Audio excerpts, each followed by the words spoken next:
జై Hind friends, welcome to సమర సంఘం. మీతో మాట్లాడుతున్నది సునీల్ కుమార్ తాడేపల్లి.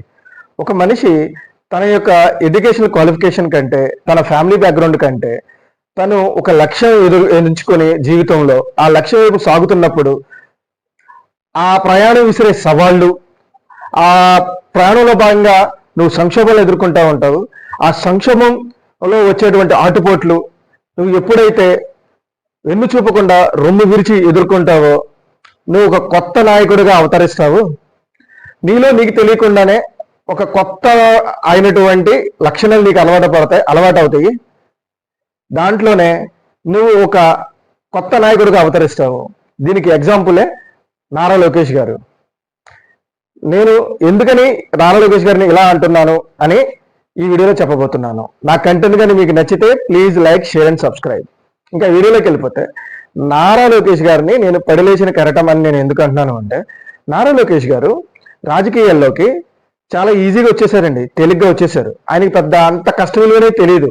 ఎందుకని తేలిగ్గా వచ్చాను అంటున్నానంటే, ఆయన స్వర్గీయ నందమూరి తారక రామారావు గారి మనవడు, నారా చంద్రబాబు నాయుడు గారి కొడుకు. వీళ్ళిద్దరు చీఫ్ మినిస్టర్లే. తాత చీఫ్ మినిస్టరే, తండ్రి చీఫ్ మినిస్టరే. సో ఆయన సక్సెసర్గా జస్ట్ ఫ్యామిలీ లెగసీని కంటిన్యూ చేస్తే చాలు అన్నట్టుగా ఆయన జస్ట్ లైక్ దట్ ఆయన రాజకీయాల్లోకి వచ్చారు. ఎమ్మెల్సీ అయ్యారు. ఎమ్మెల్సీ తర్వాత మినిస్టర్ అయ్యారు. కానీ ఆయన జనాలు యాక్సెప్టెన్స్ కాదు, ముందు తెలుగుదేశం క్యాడర్ ఆయన యాక్సెప్ట్ చేయలేదు. ఆయన ఆహార్యం కానీ, ఆయన బాడీ షేప్ కానీ, నెక్స్ట్ ఆయన మాట తీరు కానీ, ఇవన్నీ ఏం బాగాలేదు ఆ టైంలో. అసలు క్యాడరే పెదవిరిశారు ఆయన చూసి. అలాంటి మనిషి 2014 నుంచి 19లో ఆయన చేసినా కానీ సరే, పని చేసినా కానీ సరే, ఆ పని అనేది జనాల్లోకి అంతగా రిఫ్లెక్ట్ అవ్వలేదు. ప్రజలు అంతగా అరే ఇది లోకేష్ చేశాడు అన్న చెప్పుకుంటానికి పెద్ద పనేమి అంత చూపించలేదు ఆయన. 2019 ఎలక్షన్స్లో అయితే ఆయన మంగళగిరి నుంచి పోటీ చేసి ఓడిపోయారు. ఎందుకంటే క్యాడర్ యాక్సెప్ట్ చేయలేదు.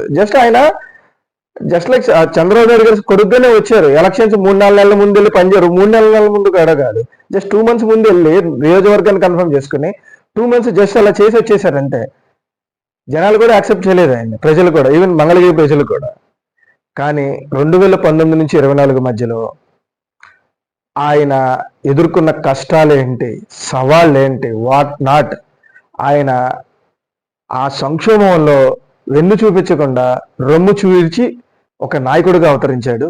ఏ క్యాడర్ అయితే ఆయన ఒక నాయకుడిగా యాక్సెప్ట్ చేయలేదో ఈరోజు ఆ క్యాడర్తోనే లోకేష్ మా లోకేష్ అన్న పేరు తెచ్చుకున్నారు.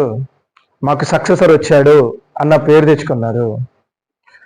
నేను జీవితంలో ఈయన్ని 2 partsగా చూస్తాను. నేను ముందుగా డౌన్ఫాల్ చూద్దామండి. డౌన్ఫాల్ అని ఎందుకు అంటున్నాను అంటే, నారా లోకేష్ గారు స్టాన్ఫర్డ్ లాంటి యూనివర్సిటీలో చదువుకునే, జనరల్గా స్టాన్ఫర్డ్ లాంటి యూనివర్సిటీలో చదువుకున్న వాళ్ళందరూ ఏంటంటే వాళ్ళకి కంటింజెన్సీ లీడర్షిప్స్ అనమాట. లీడర్స్ అందరూ ఏంటంటే సంక్షోభాన్ని ఒక ఆపర్చునిటీగా చూస్తారు వాళ్ళు. కానీ అట్లాంటి ఆయన జస్ట్ లైక్ దట్ దొడ్డుదారులు అంటే ఎమ్మెల్సీ అయ్యి మినిస్టర్ అయిపోయి రాజకీయాల్లోకి వచ్చేసారు. సో ఏంటి అంటే ఆయన ఎఫర్ట్స్ కానీ, ఆయనలో ఉన్న పోరాట పటిమ కానీ ఏమి క్యాడర్కి తెలియలేదు. ఇప్పుడు కష్టంలో నువ్వు ఉంటేనే కదా అసలు నీ విలువ అనేది తెలుస్తుంది, నీతో ఎవడుంటాడు ఏంటి అనేది.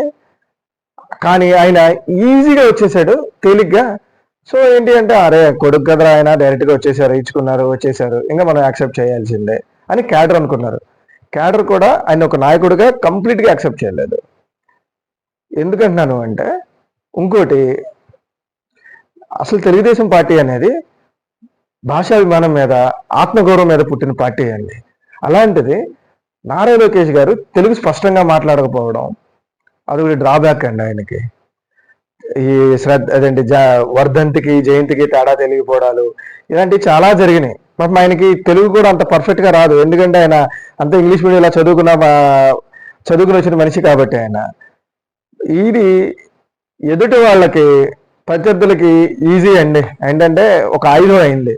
ఆయనకి ఒక పప్పు అని పేరు పెట్టి అని చాలా ట్రోల్ చేశారు ఈ 5 ఏళ్ళు, 14 నుంచి 19 మధ్యలో. అందుకనే ఈయన కంప్లీట్లీ డివెస్టేటెడ్. ఇంకా చెప్పాలి అంటే 2019 ఎలక్షన్స్ అయితే ఆయన దారుణమైన ఓటమి. ఇవన్నీ ఆయన డౌన్ఫాల్ అండి. రెండోది, నారా లోకేష్ గారు తన జీవితంలో ఎదుర్కొన్న సవాళ్ళు, ఆ సవాళ్ళ నుంచి తనని తాను మలుచుకుని నాయకుడిగా ఎలా అవతరించారో చూద్దాము. 2019 నుంచి 2024 మధ్యలో నారా లోకేష్ గారు చాలా ఇబ్బందులు పడ్డారు. నారా లోకేష్ గారు అంటే అసలు తెలుగుదేశం పార్టీ కానీ, నారా చంద్రబాబు నాయుడు దగ్గర నుంచి, పార్టీ నాయకుల దగ్గర నుంచి, పార్టీ క్యాడర్ దగ్గర నుంచి అందరూ చాలా ఇబ్బందులు పడ్డారు. ఇన్ఫ్యాక్ట్ 2019 నుంచి 2024 అనేది ఈ 5 ఏళ్ళు చంద్రబాబు నాయుడు గారికి కానీ, టీడీపీ నాయకులకు కానీ, నారా లోకేష్ గారికి కానీ ఒక నైట్ మేర్ లాంటిది. అలా జరిగింది. 5 ఏళ్ళు అంత సంక్షోభం ఎదుర్కొంది. పార్టీ ఆవిర్భావం నుంచి ఇంతవరకు ఇట్లాంటి సంక్షోభాన్ని తెలుగుదేశం పార్టీ చూడలేదు. ఎంతలా అయిపోయింది అంటే పార్టీ అనేది, అసలు కార్యకర్తలు బయటకు రావడానికి కూడా భయపడ్డారు. అసలు వీళ్ళని నడిపించే నాయకులు బయటకు వచ్చి నిలబడేవాళ్ళు లేడు, జెండా మోసేవాళ్ళు లేడు. అంత ఇబ్బందులు పడ్డారు. వైఎస్ జగన్మోహన్ రెడ్డి అన్నవాడు ఎంత దారుణమైన పరిపాలన చేశాడు అంటే, అసలు అతనికి ఏ రకమైనటువంటి అడ్మినిస్ట్రేషన్ క్యాపబిలిటీస్ లేవు ఆయనకి. లా అండ్ ఆర్డర్ అయితే తనకు తెలిసిందే చట్టం, ఈయన అదే కరెక్ట్, దాన్నే ఫాలో అవ్వాలి అందరూ. అంతలా చేశాడండి. టీడీపీ పార్టీని ఎన్ని రకాలుగా ఇబ్బందులు పెట్టాలో అన్ని రకాలుగా ఇబ్బందులు పెట్టేశాడు. అంటే ఒక థ్రెషోల్డ్ లిమిట్ అనేది ఉంటుంది. ఒక మనిషి అన్నవాడు అంతకు మించి పెయిన్ తట్టుకోలేడు. కానీ జగన్మోహన్ రెడ్డి ఆ పెయిన్ మించి ఇచ్చేసాడు తెలుగుదేశం కార్యకర్తలకు కానీ, నారా చంద్రబాబు నాయుడు గారికి కానీ, నారా లోకేష్ గారికి కానీ. ఇన్ఫ్యాక్ట్ నారా లోకేష్ గారిని అయితే ఎంతలా టార్గెట్ చేశారంటే, ఆయన యువగలాన్ని కూడా ఆపేయడానికి చాలా ట్రై చేశారు. కానీ ఆయన ప్రతి సవాల్ని ఫేస్ చేశారండి. రొమ్ము చూపే ప్రతి విషయంలోనూ తన మీదకు వస్తున్న ప్రతిసారి రొమ్ము చూపారే కానీ వెన్ను చూపలేదు ఆయన. ఈ విషయంలో ఆయన పార్టీ క్యాడర్ యొక్క అభిమానాన్ని చూరగొన్నారు. ఆయన ఆ యువగలం పాదయాత్రలో ఆయన మాట తీరు కానీ, తనని తాను ఒక పప్పు నుంచి ఒక నిప్పుగా మార్చుకున్న తీరు కానీ, తన ఫైటింగ్ స్పిరిట్ కానీ, నారా లోకేష్ గారు క్యాడర్ అందరికి దగ్గరైపోయారు. అరే, నారా లోకేష్ గారిలో విషయం ఉందిరా అని చెప్పి అన్నారు. అందరూ ఆ రోజు గ్రహించారు. అప్పటి నుంచి యువగలం పాదయాత్ర అనేది అసలు ఆయన్ని ప్రస్తుతం ఏ పప్పు అయితే ఉన్నారో ఆ పప్పు నుంచి నిప్పు అన్న విషయాన్ని పార్టీ క్యాడర్ మొత్తానికి చూపించారండి. పార్టీ క్యాడరే కాదు, ఈవెన్ కామన్ గా ఉన్న వాళ్ళు కాదా, ఏ పార్టీకి చెందని వాళ్ళు కూడా నారా లోకేష్ గారిని ఐడెంటిఫై చేశారు. ఇంకా ఆయన అంటే గిట్టలేని వాళ్ళు అంటారా, ఇంకా ఎవరు ఏం చేయలేరు. ఇంకా వాళ్ళు ఈయన ఎంత బాగా చేసినా ఏం చేసినా వేస్ట్ అని చెప్పి అంటారు. అలా జరిగింది. ఇంత ఫేస్ చేశారు కాబట్టి ఆయన ఒక నాయకుడిగా అవతరించారు.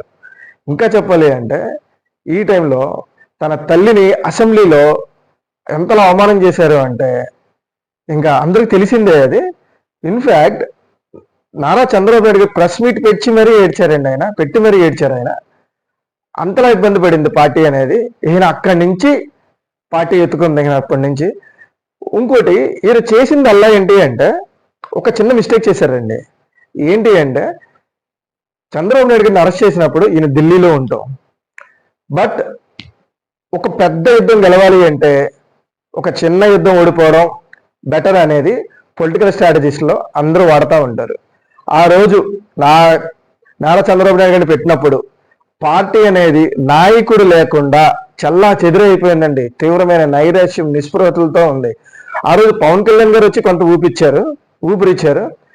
కానీ నారా లోకేష్ గారు ఢిల్లీలో ఉండటం మాత్రం కొందరైతే నెగిటివ్ అన్నారు, ఈ టైంలో ఉండాల్సిందే అని చెప్పి అన్నారు.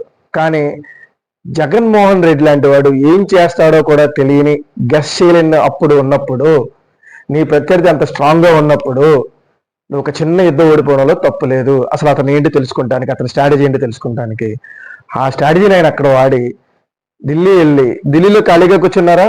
కాదు. ఢిల్లీ వెళ్ళి అసలు అర్నబ్ గోస్వామి లాంటి ఒక జర్నలిస్ట్ ఎదుర్కొన్నారండి. ఒక అర్నబ్ గోస్వామి అన్నవాడు ఒక 10 మంది లాయర్లతో సమానం అండి. అతను ఒక్కడే ఒక 10-15 మంది జర్నలిస్టులతో సమానం. అట్లాంటి క్వశ్చన్లు వేస్తాడు.